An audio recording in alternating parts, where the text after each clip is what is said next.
YouTube. I'm here to talk about something other than books. I do have interest outside of reading, I'm sure we all do. And today I would like to talk to you about TV shows. More specifically, the TV shows I'm watching that are currently on air. That are currently in their new season. We know that there's been a whole bunch of premieres since September. More will be coming in November. Sherlock will be coming on Christmas. That is the best Christmas present. Anyways, so let me just jump right into it. I kind of got my list divided by days of the week. So Saturdays are Doctor Who nights, obviously. We're currently in our 12th Doctor. I really love how casual he is. I love that aspect now that he has these sonic sunglasses. That's awesome. Yeah, so I think, you know, Doctor Who, what can I say? I've got like the TARDIS is behind me here. It's the go-to geek show, isn't it? Then coming up on the 24th, I will be watching Da Vinci's Demons, which obviously stars Leonardo da Vinci, and I can't get enough of this show. It's really quite intriguing. They really take the character of Da Vinci and they put him in like Indiana Jones type things where he has to figure out mysteries and stuff with his inventions and deal with the politics of the time, because obviously the Medicis are kind of, you know, his sponsors and everything, and it's a really fascinating show. So I think it's on season 3 that we'll be going into. Then there's Bob's Burgers on Sunday, which is, you know, a quirky cartoon show about a family who runs a burger joint. It's really quite funny. And I love following the kids just as much as following the adults. I really, you know, relate to Tina, as I think a lot of people do, and Louise, because she's just so wacky and off the wall, and I really hope my kids are a lot like them in their kind of quirkiness and wackiness and their confidence, because they're very self-confident kids. I'm talking about self-confident kids in regards to adult cartoons. Yes. Anyway, there's 3 shows I watch on Monday night. That's The Big Bang Theory, which I think everyone knows about. I do have one slight problem with The Big Bang Theory, and that's because the female characters aren't nerdy. They haven't really introduced a female character that is okay with playing video games and is okay with playing role-playing games and is okay with their husband buying a TARDIS. My husband came home with a TARDIS, I'd be like, yeah, we're putting that like front and center in the living room. That is awesome. Oh, that frustrates me so much when it's like the female characters are kind of like opposed to everything nerdy. We're out there, there's nerdy females out there, like get the word out. Anyways, the next show I watch on Monday is Awkward. It's full stop at the end. This is kind of like a teenage sitcom. Takes place in a high school. It's very interesting. They're starting to get a lot of self-referential references in there, which is quite interesting. It's kind of a guilty pleasure at this point because I'm far past that teenage drama point, but sometimes it's entertaining, you know? And the other show I watch on Murdoch Mysteries that comes before everything else is, before I said Murdoch Mysteries instead of Mondays, so you can tell Mondays shouldn't be called Mondays anymore. They should be called Murdoch Mystery Days. And I've talked a lot about Murdoch Mysteries. It's a great Canadian show.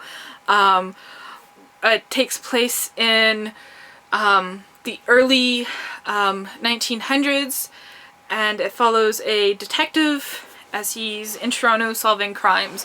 And he's kind of like Sherlock Holmes meets Tesla, that he's got that very out-of-the-box way of thinking about things, and then he really invents a lot of stuff to kind of, you know, solve the crimes that he's facing. And it's also really good because there's a lot of very strong female characters. They're talking a lot about suffrage in the past 2 seasons, because they're in that time period in Canada where it comes up. And with the election in Canada, they're kind of doing some lot of commentary on certain issues. So it's really a good show. Then on Tuesday, there's nothing on. If there's anything on Tuesday that you think I should watch, please let me know, because I can't find anything.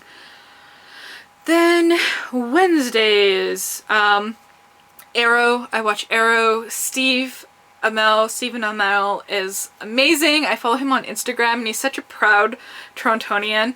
And it's really cool because like he's always going to like the Blue Jays games and everything, and I'm like, oh, that's so awesome to like have that personal aspect and to like relate to an actor in that way.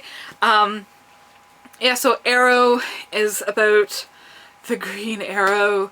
He's a DC character, and it's a superhero show. No,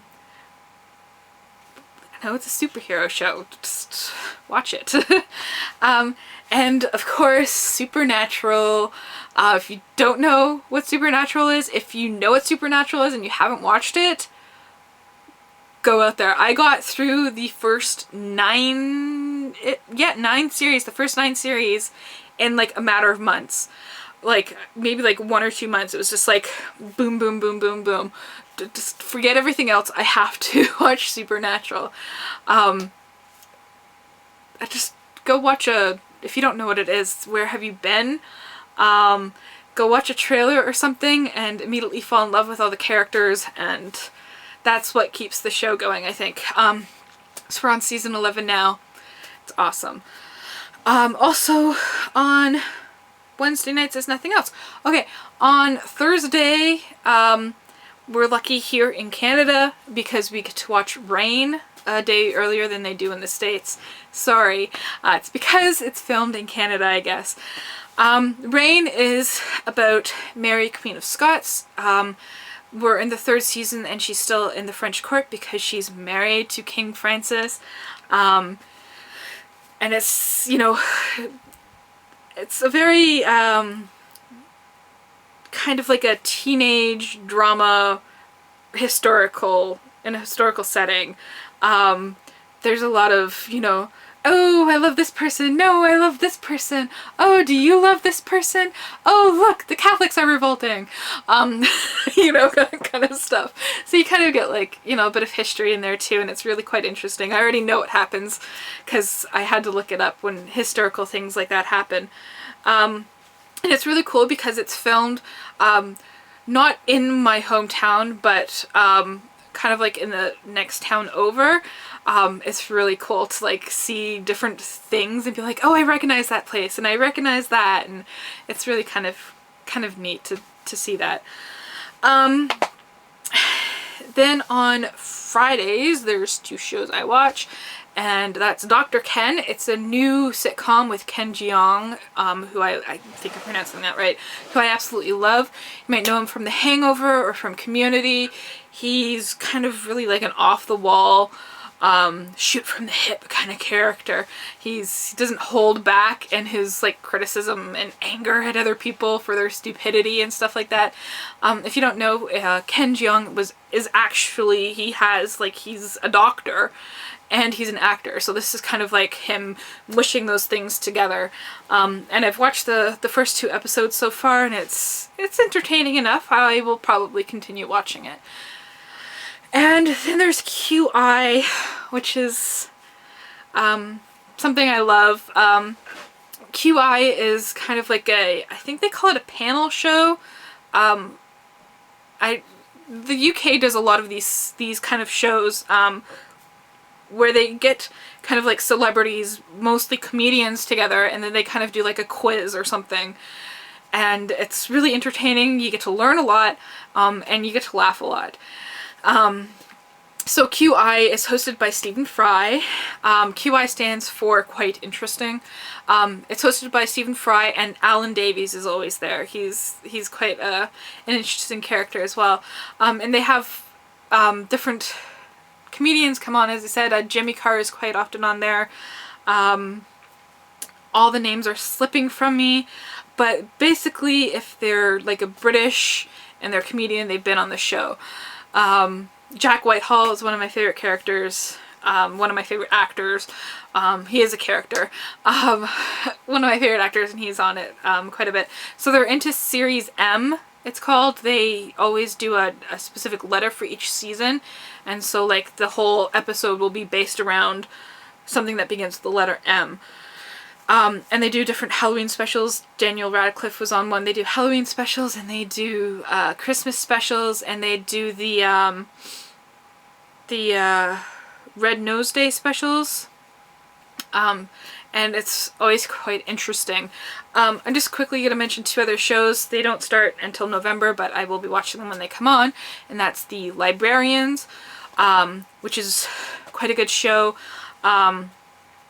It's about a group of people from all different aspects of life are called to this place and called together, and they basically go out and solve crimes and mysteries that have to do with literature in some aspect, or mythology, or legends, or history.